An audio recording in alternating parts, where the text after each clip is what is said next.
संघटनेच्या वतीने समाजकार्य खरा ते मानवता कुठे असते ते तिथे नेते.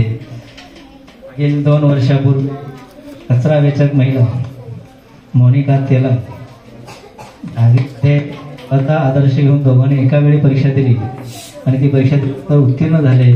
ती बातमी छापतात. अनेक संघटनांनी त्याचं कौतुक केलं, पण खऱ्या अर्थानं थेट मदत या मानवतावादी समाजसेवी संघटनेने केली आणि त्यांच्या मुलीला शिक्षणासाठी दत्तक घेतलं. ही अभिमानाची बाब आहे. अशा अनेक संघटनांमध्ये ही संघटनाचे काम करते अनेक पद्धतीने. आणि त्याचबरोबर मागील अनेक वर्षापूर्वी भिकारी मुक्त पुणे किंवा रस्त्यावर कुठलाही भिकारी असू नये की यासाठी संकल्पना राबवली होती. 3 ठिकाणी सुरू झाली होती. 3 भिकारी मुक्त पुणे संस्था घरट प्रकल्पासारख्या किती 3 होते.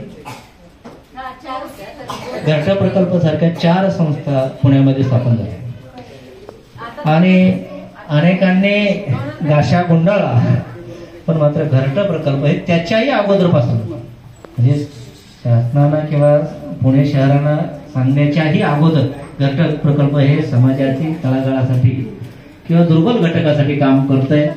आणि एक छोटीशी 10 बाय 10च्या खोलीमध्ये एक शाळा सुरू केली वाघ मॅडमच्या आईनं.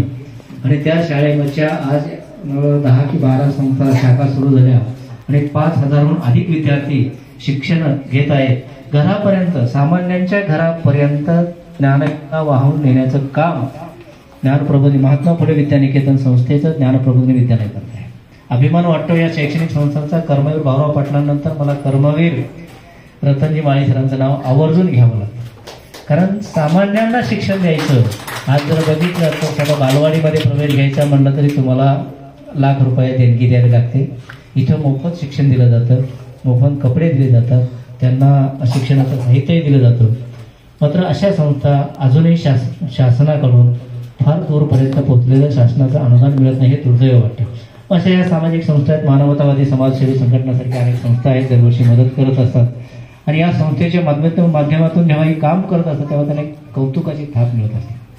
आणि मागील माझाही मला वाटतं 10 ते 15 वर्षापासून या संस्थेशी संबंध आला. आणि संस्थेच्या जेव्हा बातम्यांमधून मी लोकांपर्यंत पोहोचवतो तेव्हा अनेक जण विचारतात की ही संस्था आहे तरी कुठे. ज्ञानप्रबोधिनी म्हटलं की त्यांना सगळ्यांना पुण्यातलीच आठवते, ही हडपसरची आठवतच नाही.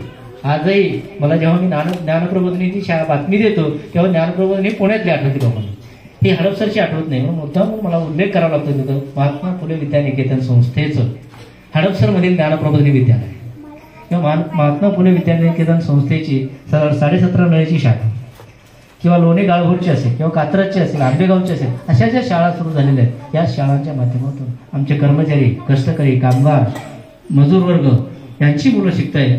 आणि आज या संस्थेतून शिक्षण घेऊन ही मुलं IAS सुद्धा झालेले आहेत. त्याचा आम्हाला सार्थ अभिमान वाटतो. आम्हाला त्या मुलांना शिक्षण देण्याचं काम, कष्टकऱ्याच्या मुलांना शिक्षण देण्याचं काम हे रतनजी माळी सरांनी केलं. अभिमान वाटतो, कौतुक वाटतं आणि सगळ्यांना त्याच्या टाळ्या वाजवून स्वागत करतो. पण असं अनेक काही बोलण्यासारखं बरंच काय आहे. एवढंच नव्हे तर त्यांनी दरवर्षी वाघ मॅडमने त्यांच्या आईच्या स्मरणार्थ 22 तारखेला एक कार्यक्रम असतो आणि त्या कार्यक्रमामध्ये अनेकांचे समाजामध्ये काम करण्याचं कौतुक करण्याचं काम त्यांनी मागील 20 वर्षापासून माझ्या माहितीनुसार सुरू केलेलं आहे. फार अभिमान वाटतो. त्याच्यामध्ये अगदी कचरा वेचक महिलांसुद्धा, कचरा वेचक कर्मचारी सुद्धा असतील त्याच्यामध्ये असतात. उच्च विद्याभूषित आहेत, समाजसेवक आहेत, डॉक्टर आहेत, वकील आहेत, इंजिनियर, म्हणजे आता कुणालाही वगळं नाही, तर कुठेही भेदभाव नाही. या सगळ्यांना समान बरोबर घेऊन काम करणारी ही संस्था अभिमान वाटतो मला. आणि याच पावलावर पाऊल ठेवून आमचे मानवतावादी समाजसेवा संघटना अशोक सर आणि रावळ हे सगळे संघटनांचे अधिकारी पदाधिकारी आहेत, ते काम करतात. दाने मॅडम महिला कुठेतरी असायला पाहिजे, आघाडीवरती आहेत, 50% सगळीकडेच आहे. आता 100% म्हटलं तरी चालेल. आणि लाडक्या बहिणीचा सत्कार होतोय, याचा अभिमान वाटतो. धन्यवाद. जय हिंद, जय महाराष्ट्र.